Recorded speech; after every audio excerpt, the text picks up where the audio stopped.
आपके पक्ष में ही बोलेंगे। राजकुमार भाटी, पहले आप। भाटी साहब, क्या वजह है कि ये 20 दल तो उधर हैं लेकिन 17 उधर भी तो हैं? अब उनमें सारे एनडीए वाले नहीं हैं, उसमें मायावती जी आ गई, वाईएसआर पार्टी आ गई, टीडीपी आ गई, बीजेडी आ गई। तो इसका मतलब ये इतना साफ मुद्दा नहीं है कि राष्ट्रपति के अपमान का मुद्दा है। नहीं, जो आपने शुरू में भी ये दल गिनवाए और दलों के सदस्य भी गिनवाए, कितने कितने सदस्य किस पक्ष में हैं, ये महत्वपूर्ण है ही नहीं। देखिए, अगर किसी की बारात जा रही हो और बारात में पिता को ना पूछा जाए, दूल्हे खुद ही बारात लेके चल दे, और परिवार के 4 आदमी इस बात पर रूठ के बैठ जाएं कि हम तो नहीं जाएंगे, तुम अपने बाप का अपमान कर रहे हो, पिता को नहीं पूछ रहे, और वो कहे कि कोई बात नहीं, 40 आदमी तो मेरे साथ हैं ही, 4 रूठ गए तो क्या बात है, तो क्या उस शादी को आप सम्मानित शादी मानेंगे? बिल्कुल वही हूबहू वही बात हो रही है। पहली बात तो माननीय प्रधानमंत्री जी ऑस्ट्रेलिया को उदाहरण दे रहे हैं। ये उदाहरण अगर किसी विपक्ष की पार्टी ने दे दिया होता कि फला देश से लोकतंत्र सीखो, तो आज पूरी बीजेपी चिल्ला रही होती कि इनके अंदर देश का सम्मान नहीं है, स्वाभिमान नहीं है, ये देशद्रोही हैं, देश विरोधी हैं, विदेश से शिक्षा लेते हैं। मोदी जी कुछ भी बोल दें, उसकी उलट पुलट ये सीधा कर देंगे, बाद में रफूगरी करते हैं। भाई, उनका मुद्दा तो यही है ना, राष्ट्रीय मुद्दों पर एक हो जाना चाहिए। मुद्दा तो सही है ना? नहीं, बिल्कुल बिल्कुल गलत मुद्दा है। ऑस्ट्रेलिया के लोकतंत्र से शिक्षा लेने की सबसे ज्यादा जरूरत माननीय मोदी जी को थी। वो ये भी तो देखते कि क्या सरकार इसी तरह विपक्ष को गरियाती है, वहां पे विपक्ष का अपमान करती है, विपक्ष के खिलाफ ईडी इनकम टैक्स के छापे डलवाती है, विपक्ष को गाली देती है, सांप और छछूंदर बताती है उन्हें। ये भी तो देखते वहां जाके। अगर सरकार वहां विपक्ष का सम्मान कर रही है तो विपक्ष सरकार के साथ खड़ा है। दूसरी बात, जो महत्वपूर्ण विषय है जिसमें सलम मणि भाई ने एक वाक्य नहीं बोला, खूब भाषण दिया और इन्होंने भी यही किया, इतिहास में चले गए और क्या क्या गलतियां की हैं, विपक्ष को गाली देने का मौका तलाशते रहे। ये उद्घाटन भारत की संसद का है। हाँ। और भारत के राष्ट्र प्रमुख कौन है? राष्ट्रपति। और संसद का भी अनिवार्य अंग है, बिना राष्ट्रपति के संसद पूरी नहीं होती। आप संविधान उठा के पढ़ें तो संसद के 3 अंग हैं, लोकसभा, राज्यसभा और राष्ट्रपति। राष्ट्रपति ही सत्रों का आहूत करती हैं, राष्ट्रपति ही जो विधेयक पास होते हैं उनका राष्ट्रपति का हस्ताक्षर के बिना पास ही नहीं होते। तो उस महत्वपूर्ण अंग को, जो कि संवैधानिक प्रमुख हैं, राष्ट्र प्रमुख हैं, उसकी उपेक्षा करना ये सवाल नहीं है कि मोदी जी क्यों कर रहे हैं। मोदी जी ने तो अब तक हजारों उद्घाटन किए हैं, रेल का, जेल का, शौचालय का, स्टेडियम का, जगह जगह सड़क का। उन्हें तो जहां मौका लगे वहीं अपना पत्थर टेप देते हैं, किसी ने विरोध नहीं किया। मायावती कह रही है सरकार बनाएगी तो सरकार ही उद्घाटन करेगी ना। लेकिन मैं 2 बिंदुओं बहुत संक्षेप में, मैं समझ रहा हूं आपके पास समय की कमी है। प्रदीप जी ने जो महत्वपूर्ण सवाल उठाया, प्रदीप जी ने पूरी तरह जो आरएसएस का विचारधारा वो थोप दी। एक तो मैं बहुत सम्मान के साथ प्रदीप जी आपसे कहना चाहता हूं, यहां राजदंड, राजसत्ता और धर्म सत्ता का जिक्र कहां से आ गया? राज व्यवस्था को हम खत्म कर चुके 100 साल पहले। अब लोकतंत्र है देश में, आप संविधान की बात करें, संविधान के मूल्यों की बात करें, जनतंत्र की बात करें, आपको राजदंड याद आ रहे हैं? अब राजदंड स्थापित किया जा रहा है, नई संसद गलत किया जा रहा है।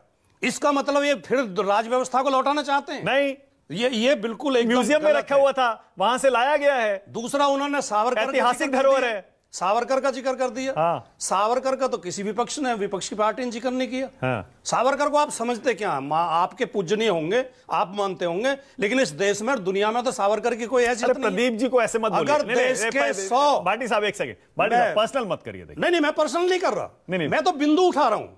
ये महत्वपूर्ण प्रदीप जी के लिए आप पर्सनल ये मत बोलिए। प्रदीप जी बहुत वरिष्ठ हैं, उन्होंने कहा प्रदीप जी बहुत वरिष्ठ हैं, सम्मानित हैं, उन पर व्यक्तिगत आक्षेप नहीं कर रहा मैं। हाँ। लेकिन मैं एक महत्वपूर्ण बात यह कहना चाहता हूं, अगर भारत की 100 प्रतिभाओं की सूची बनाई जाए, 100 विचारकों की सूची बनाई जाए, उनमें सावरकर का नाम नहीं आता, और दुनिया में कोई सावरकर का नाम लेता हो। अगर आपको नाम लेना था तो गांधी जी का लेते, अंबेडकर का लेते, लोहिया का लेते, जयप्रकाश नारायण का लेते, पंडित जवाहरलाल नेहरू का लेते। सावरकर की जयंती पर हो रहा है उद्घाटन। प्रदीप जी कह रहे हैं उन्होंने छेड़ा नहीं। नहीं, वो उद्घाटन उसी दिन हो रहा है। अच्छा, वो कह रहे हैं विपक्ष ये मुद्दा नहीं उठाता तो वो उठा लेता। अब आखिरी बात जो मैं समाप्त कर रहा हूं उसको। हाँ। विपक्ष ने एक बिल्कुल जायज प्रश्न उठाया है जो कि लोकतंत्र के लिए बहुत आवश्यक है, लेकिन सरकार पूरी तरह उसकी उपेक्षा कर रही है। सरकार तानाशाही दिखाना चाहती है। अब भावनात्मक शोषण क्या क्या क्या कर रहे हैं। सलम मणि जी ने कहा कि प्रधानमंत्री तो गरीब परिवार से आते हैं, पिछड़े वर्ग से आते हैं, तो राष्ट्रपति तो पूंजीपति परिवार से आती होंगी और किसी ब्राह्मण राजपूत परिवार से आती हैं। वो तो उनसे भी निचले तबके से आती हैं, आदिवासी समाज से आती हैं।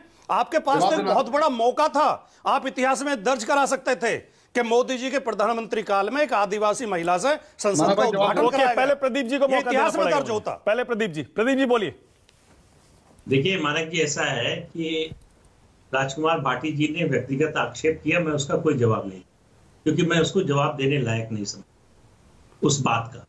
दूसरी बात, उन्होंने राजदंड पर जो ऐतराज, ये भी आपका अहंकार है प्रदीप जी, माफ करें। आप होंगे बहुत वरिष्ठ पत्रकार होंगे, लेकिन आपके शब्दों में अहंकार झलक रहा है।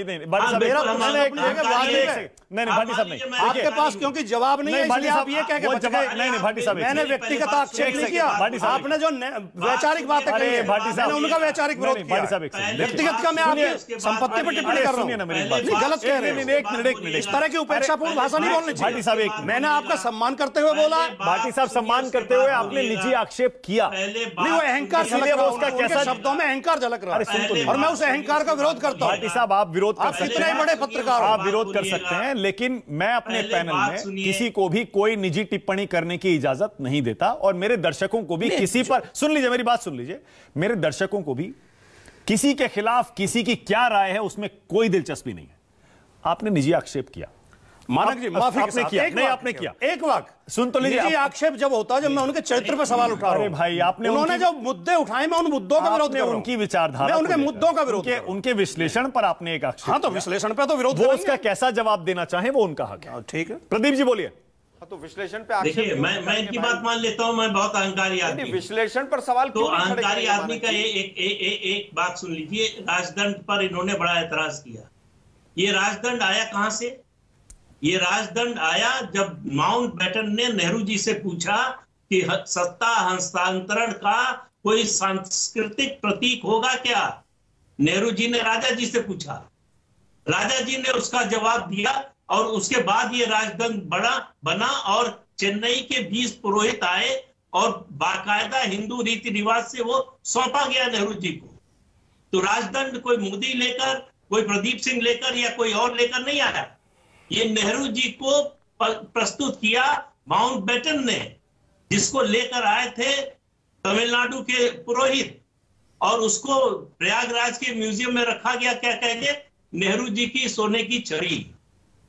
तो सवाल यह है कि राजदंड का मतलब क्या होता है। यह उसी समय बताया गया था जब नेहरू जी को प्रस्तुत किया गया, तो उस समय वो ठीक था, उस समय वो सेकुलर था। आज अगर उसकी स्थापना हो रही है तो कम्युनल हो गया। अगर वो सांस्कृतिक प्रतीक, चिन्ह का प्रतीक था, तो फिर उसकी स्थापना में क्या समस्या है? ओके, और वैसे भी ये सवाल कांग्रेस ने नहीं उठाया है। स्वयं पुरोहित, शलभ इसके बाद आ रहा हूं।